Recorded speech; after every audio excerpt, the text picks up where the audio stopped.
We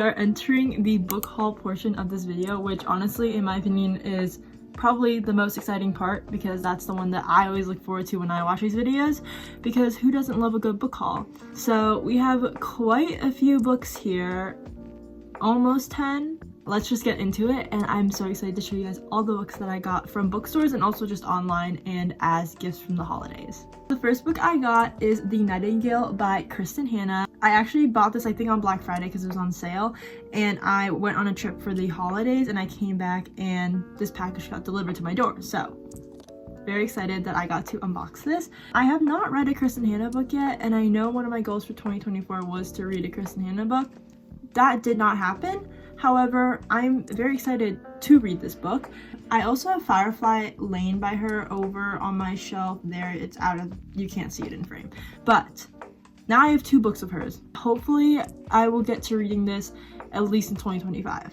The next book I got is Two Twisted Crowns by Rachel Gillig. This is the second book in the One Dark Window duology. I don't know if there's a more formal name for this duology. The Shepherd King. I don't know, it says The Shepherd King there. I don't know if that's the duology name, but this is the second book. I have yet to read the first book in the duology. I have not gotten to it. I've heard really good things about this series though. To be honest, when I first saw it, it looks very gothic, and that is not the vibe or the genre, I guess, that I seek out. But I've heard this is a very good fantasy, and my cousin actually gifted this to me for Christmas, and she really liked the first book, or the duology as a whole. Okay, these books are all from the bookstores and the bookstore clips that I just filmed and that you guys just saw, and my cousin actually got me all these books, so shout out to her. Thank you so much, because she got me a bunch of them, and I'm very, very, very excited to read these. The first one she got me is Milk and Honey. This was at the first bookstore that we went to. It is a poetry book. I don't really read poetry ever for fun, but I read some of the pages and some of the poems in this book, and it really spoke to me. So I'm excited to again read this. And also there are some little doodles in here, which I thought was a very nice touch. So I'm very happy to pick this book up. Next book I got is, I think it's an ARC, but the bookstore was giving it out for free if you spent like a minimum amount of money, and we did spend that much money. So I got a free book, and this was on the shelf, and this is The Boy You Always Wanted by Michelle Quash. I read Not Here to Be Liked by the same author probably 2 to 3 years ago, like when I first started reading, and I really liked that book. I think it's because there's Asian representation, and I didn't really see much of that in the book world when I was starting to read. So that really stuck with me, and ever since I heard that this author is coming up with a new book, I got really excited. And since I got to pick out a book for free, I thought, what better book to pick than this one? Okay, on to the next one. This was at the second bookstore that me and my cousin went to. It is A Crane Amongst Wolves. Not to be confused with Six Crimson Cranes. Probably no one was thinking that, but I got these two books I got these two books mixed up so often in my head. They both have crane in their book title name, and they're both red. Moving on. This is Six Crimson Cranes by June Her.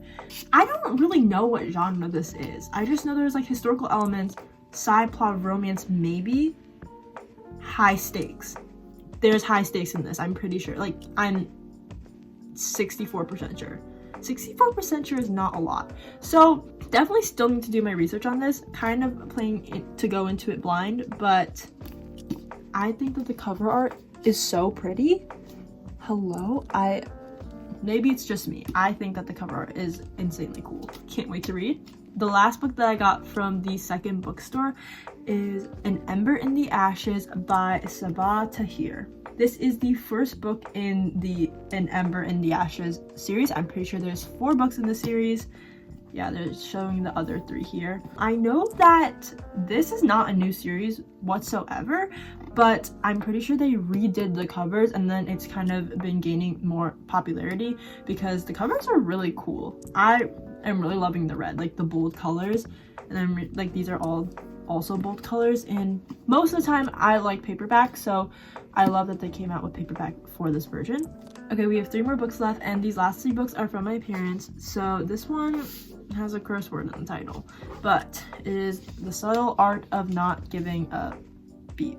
I think that the orange is a bold choice. I don't have any bold orange books, so this is definitely a unique one. It's less than 200 pages, so it's a pretty short book, as you can see. I also think this is considered the self-help genre, and I don't usually read self-help books. I want to, like, I have some on my to be read list, but I've just never actually picked one up. Excited to finally have a physical copy of one in my hands, so maybe that will make me want to read it more. Okay, on to the last 2 books. These 2 books I actually asked for. Like, this one I did not ask for. It was just like a read that my dad recommended me. But the last 2 books I actually put on my wish list. First is Picking Daisies on Sundays by Liana Sincati. Look how cute this cover is. I think that's what people online have also been saying. Like, the cover art is really cute and it's giving spring vibes. Right now when I'm filming this, it is winter. The trees are bare. It's really depressing and cold and dry. But this book isn't. Or at least it doesn't give those vibes. So I'm very happy that maybe I can pick up a book that will make me not so seasonally depressed. Don't really know what this one's about either. I just know it is a romance, and I think it's with college students. As you can probably tell, for a lot of these books, I don't really do that much research on what it's about because I often like to go into books blind, beside maybe looking at the star rating and seeing like, oh, is it above like a 3-star, like, you know. But I try not to read specific Goodreads ratings because I want to kind of experience it for myself and try to not get as influenced by the internet as I am very susceptible to being. The last book of this book haul, which very excited, but also kind of sad that this is coming to an end.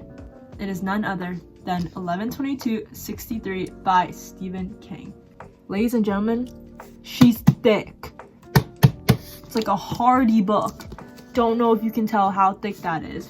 Or it's not like super thick, it's not it thick, but it's over 800 pages long. When hearing about this book, I honestly did not know that much about it. Didn't realize that the whole point was that it's the day of JFK's death, and it's like the assassination, and it's time travel. I did not realize that at all when first hearing about this book. Like, the date did not ring a bell until I talked about it with somebody who didn't even know this book. They just knew the date. And then they were like, oh, JFK's assassination. I was like, oh, didn't put those 2 dots together. But anyway, we have this book. Again, I think it's time travel, mystery. Obviously, there's some historical element because it is a real history event that happened on this date. I've never read a Stephen King book in my life because I don't like horror, and I feel like most of his books are definitely in the horror genre, so I've never felt inclined to read one of his books because I personally do not want nightmares. But I heard that this one was actually a mystery, so if that's wrong and it's actually a horror book, I will freak out, and I'm really hoping that I'm right in terms that it is a mystery. Okay, so these are all the books that I got in this book haul for the new year. Thank you so much for clicking and watching this video all the way to the end. If you made it to the end, be sure to comment this emoji in the comment section so I know who the real ones are. And yeah, I hope you guys enjoyed today's video. I know I haven't actually posted in a while, so thank you so much again for tuning in, and I'll see you guys when I see ya. Bye!